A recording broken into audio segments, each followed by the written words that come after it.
দাপুটে bowling শেষে ঝোড়ো batting, Asian শ্রেষ্ঠত্বের লড়াইয়ে ভয়ঙ্কর থাবা দিলেন যুবা টাইগাররা। নেপাল যেন পাত্তাই পেল না।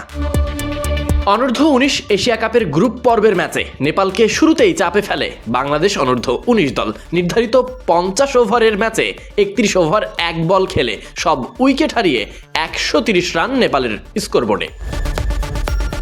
নেপালের ব্যাটিং ইনিংসে শুরু থেকেই নিয়ন্ত্রিত বোলিং করে বাংলাদেশ। নিয়মিত বিরতিতে উইকেট তুলে নিয়ে বড় সংগ্রহের পথে বাধা হয়ে দাঁড়ায় যুবা টাইগাররা।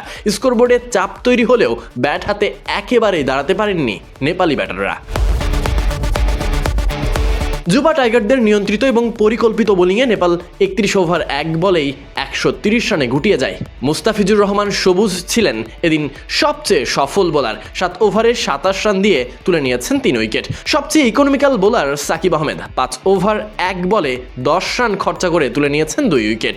নতুন বলে রাজিন ২ উইকেট তুলে নেন। অধিনায়ক তামিমও ২ উইকেট তুলে নেন গুরুত্বপূর্ণ সময়। মাহাদি শাহরিয়ার আল আমিন ১ উইকেট নেন। নিয়মিত উইকেট পতনের কারণেই বড় সংগ্রহ করতে পারেনি নেপাল।